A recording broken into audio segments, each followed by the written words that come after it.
Top story at 6:30. If you want to keep your STAR tax exemption, there is now another step in the process.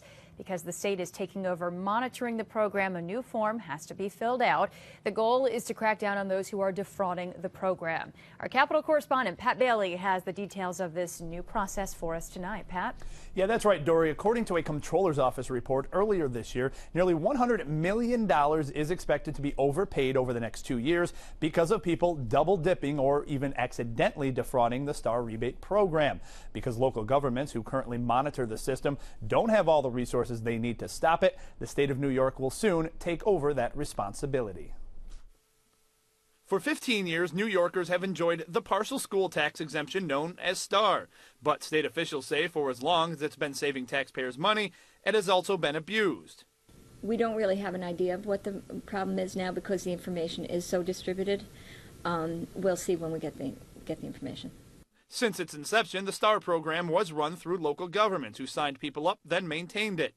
Now, thanks to Governor Cuomo's push and the legislature's approval, homeowners will now be filling out new paperwork for the program.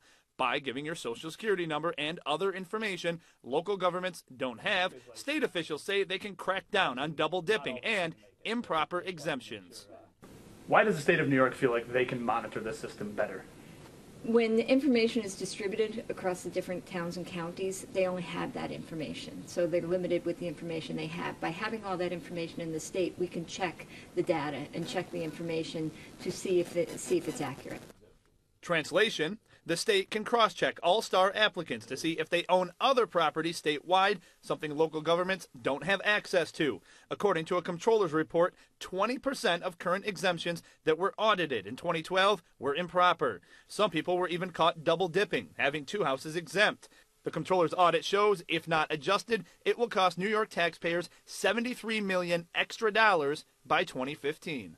It's our fiscal responsibility to make sure that the money is paid in the accurate way. Now, there are two things that officials at the Department of Taxation want to stress here. One, that this new process will not affect seniors on that enhanced program. And two, it does not take effect until the 2014-2015 school year, but the application still needs to be filled out long before that. So, I mean, clearly this is a big undertaking running this program for anybody. The local municipalities, a lot for them, but now the burden falls to the state. So I guess how much of a burden is it? Oh, it's a huge responsibility. In fact, there's just under 3 million, about 2.7 million people currently on that basic STAR program, and that accounts for the state of New York having to reimburse the school districts who lose out on that money $2 billion over the course of the year. And people will, of course, have questions on this, and the Department of Taxation says that they're going to set up workshops. They plan on doing 3 of them in each of the 62 counties before this new process takes effect. It's, again, quite the undertaking, so thank you very much for filling us in. We'll be staying on top of it. Absolutely. Pat Bailey, thank you.